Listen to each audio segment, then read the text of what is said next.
a sinister warning to the lawbreaker that here is the end of the road.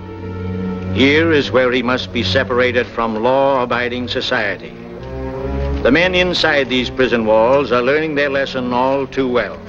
Some of them, most in fact, will profit by it and emerge from here as better men, better citizens, to resume normal life, normal friendships, their debt to society paid in full. Others, however, convicts, habitual offenders, hardened to crime, all beyond the pale, must of necessity continue on here through drab, fruitless years. Their lives dedicated to an unhappy, meaningless existence, confined to barred cells and forbidding barricades. And until the end of their time, these unfortunate men will continue to be watched and guarded as they live in a cheerless city of gray walls, gray towers, gray uniforms, and gray men.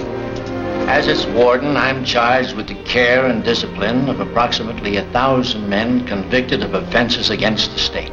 Inside each of these cells is a man and a story. This is John Bartoli, 5 years robbery. Clark Jackson, 3 years, assault with a deadly weapon. Jerry Howell, 20 to life, murder of a policeman.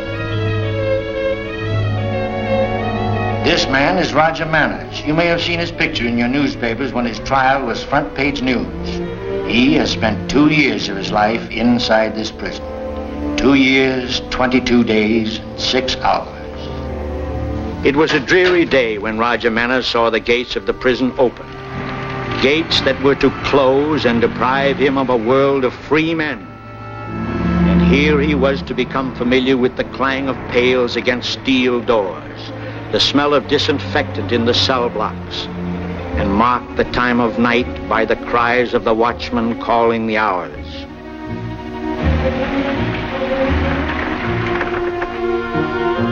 He had been convicted for embezzlement. His sentence was from 3 to 5 years. How about a statement, Mr. Manners? How about that 400 grand he got stashed away? Yeah, give us a break. Well, we have to print something. You can print that I'm innocent. What about the Manners plane? They'll roll off the assembly line someday. What did your wife think about the verdict? My wife took no part in the trial at my request. I'd like to keep it that way. Well, how do you feel about it?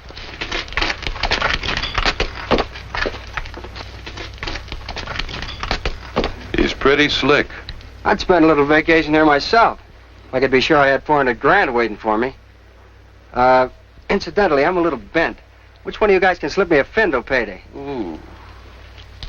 Now Roger Manners became part of an isolation company. A baker's dozen of new inmates still uninitiated into the ways of life inside the walls. Here was an 18-year-old farm boy. A department store executive.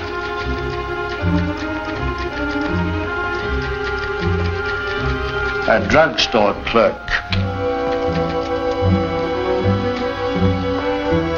A brilliant aeronautical engineer.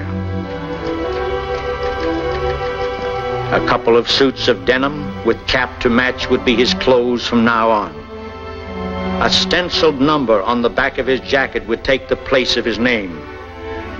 The regulation prison photo was the next step in his indoctrination. Okay. All right, you're all done. You can take this and report back to isolation. And by the way, if you want me to run off any extra prints to send to your friends at Christmas, I'll make you a very special rate. Thanks.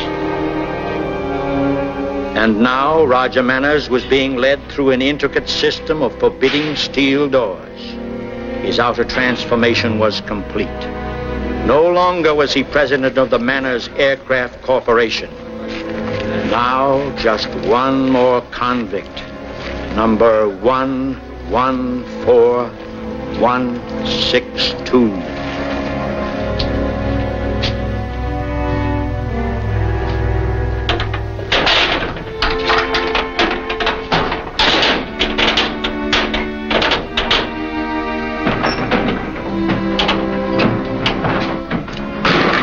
Got a new cellmate for you, Beaumont. Break him and write.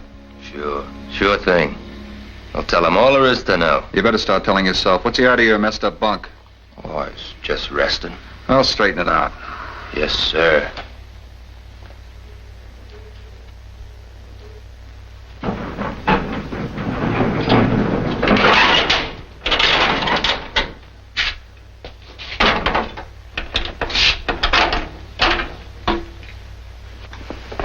My name's Manners. What's your first name? Roger.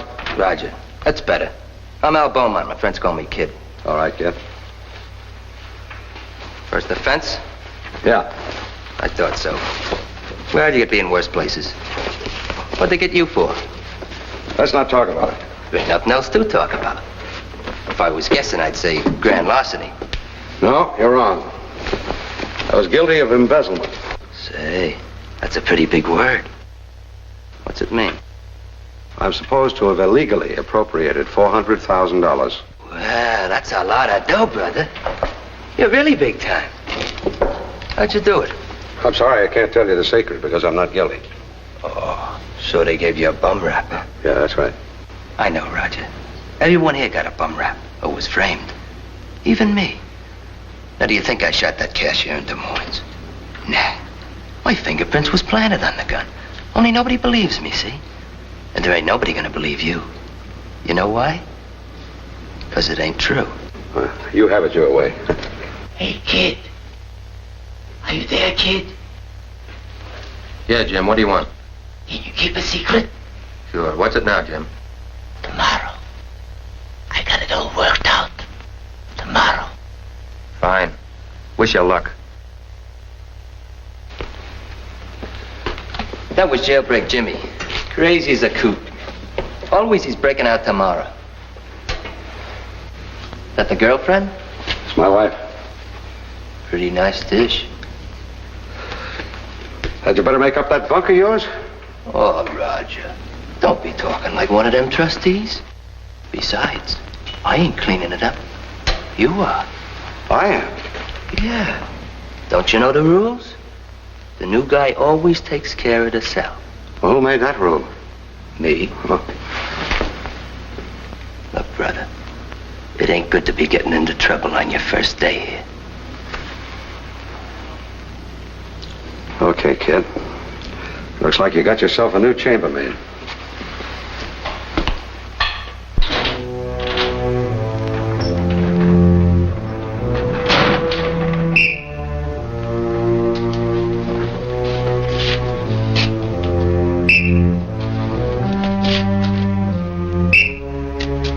And so Roger Manners started learning about the penitentiary.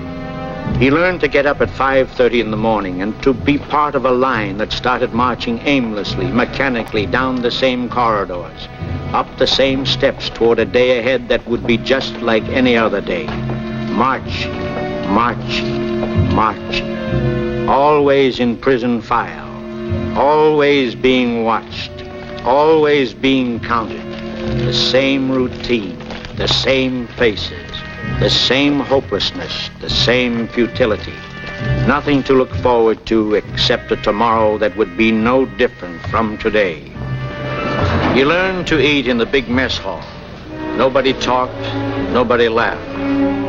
The menu was always very much the same. Coarse prison grub. The only dinner music, the sound of tin plates and tin cups, with guards on all sides watching here too. And so another day began. Another day in the city of lost men, where in time each one had his particular work cut out for him. And Roger Manners wondered what his would be.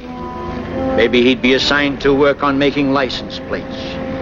Or perhaps he would be put into the jute mill where convicts labored monotonously preparing vile-smelling fiber for ropes or sacks. Or maybe he'd draw work in the carpenter shop where the better skilled could make real use of their hands. Or he might learn to run a machine and help make bags, gunny sacks, or suits of denim. Roger Manners was curious as to just how he would be asked to fit into this prison pattern. And then one day he was called to report to the Board of Classification.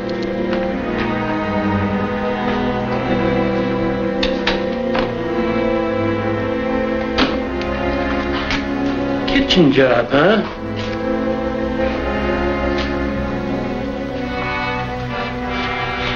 Okay, you're next.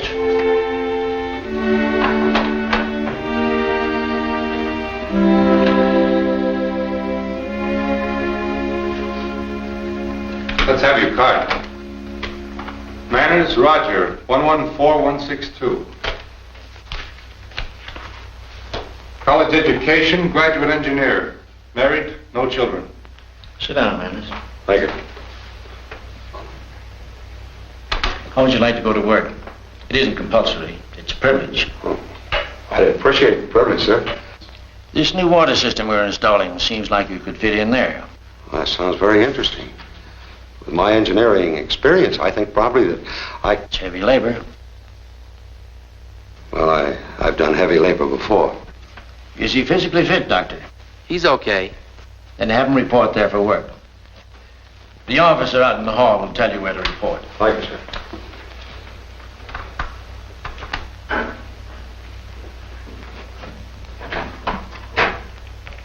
Roger Manners was assigned to the detail which had been working to install new intake pipes that would supply and filter the river water to the prison.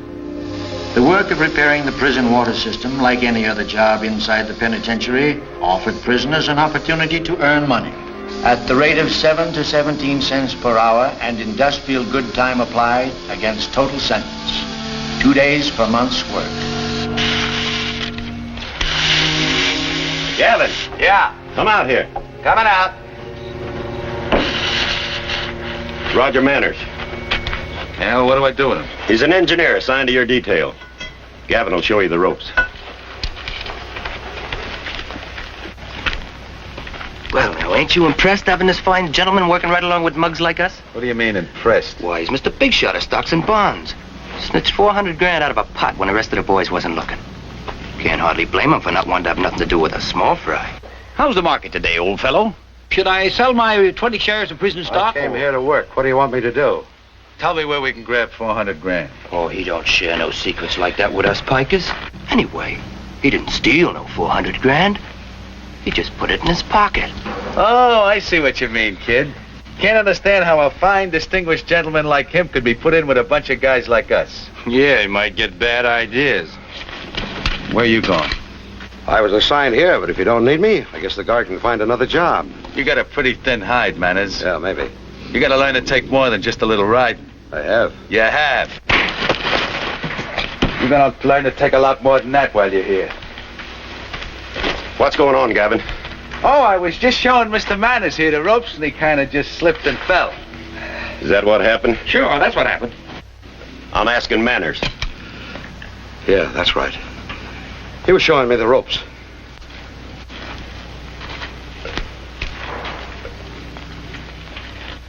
The prison routine permitted inmates a recreational period before dinner. Hey, Hello. are you really an engineer? Well, I used to think I was. Know anything about airplanes? I ought to. I design them. You do? I make models. When I get one that's perfect, then I'll build me a real plane and fly out of here. Well, I wish you all the luck in the world. You can help me get me some pointers. But can I trust you? Yes. Your secret's safe with me. Good. I knew you were the right guy. Look at this. Well, now, that's quite a ship. The guards think I'm just playing with toys. But you and me, we know better, don't we? Yes.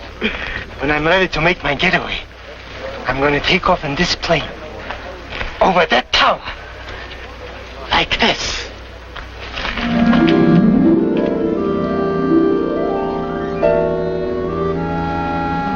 Hey, guard! What do you want? Throw me down my plane.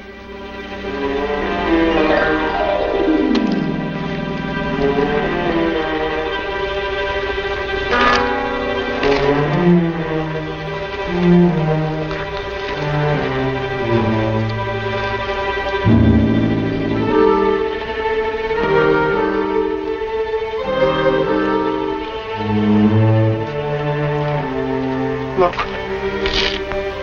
Look what he did to my plane.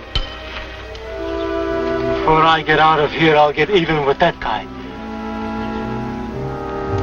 Manners had been in prison for almost 2 months when he had his first visitor.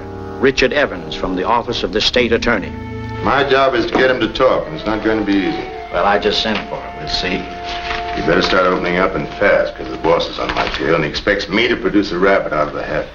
All I've got to say, Evans, is you've got your work cut out for you. And I think of the thousands of people he gypped. Why, he built Manor's plane up into $2 million worth of orders. It's a neat trick. All he had was 6 handmade model planes, some full-page newspaper ads, and a slogan.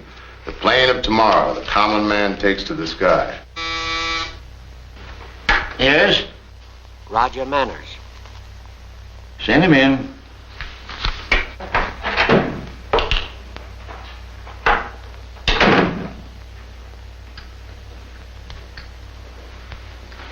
Manners, I believe you know Mr. Evans at the state's attorney's office. Yes, sir. I thought it was time we had another talk. You know what I'm after. Yeah. 400,000? That's right. Well, I haven't got it. I've never had it. I don't know where the money is. Manners, you're never going to get a chance to spend that money. When you get out of here, we'll be after you with a badge and a gun. Look here. I've been tried and convicted for something I didn't do. Manners, we have about 1,000 men here. 80% of them would tell me the same thing. They were framed, misunderstood, taking the rap for someone else. It's the usual story. Let's face it, you've had your day in court. Mr. Evans doesn't think so. He wouldn't be here. That's right. There's one little chapter left. I've got to find that money. That's my job. Your job. To question and badger me, to annoy my friends, to pinch and probe until you hit the right nerve and $400,000 pops out. Well, it's not going to, Mr. Evans. You can tell that to your boss. Making it tough on yourself, Manners. If you give Mr. Evans a little cooperation. Oh, it's no use, Warden.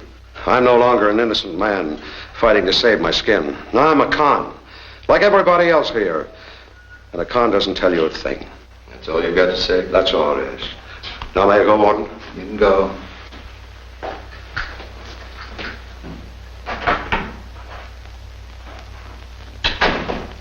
Well, now what are you going to do? Sit tight and wait. Give him time. Time's one thing he's got a lot of. He'll come around. The recreation period to some inmates meant strolling to and fro in the prison yard, playing checkers, tossing a baseball, or just plain small talk. Thank God, they ain't using the right pitches. The umpire. How do you know? You can't tell the balls and strikes from here. On this particular afternoon, the keepers of the Grapevine were working overtime, and Todd Richardson, the guard, patrolling the main tower and center catwalk, knew it. Sharp-eyed, the convicts called him, and he'd earned that name. He could spot trouble a mile away. And today he sensed something unusual brewing. Something was in the air.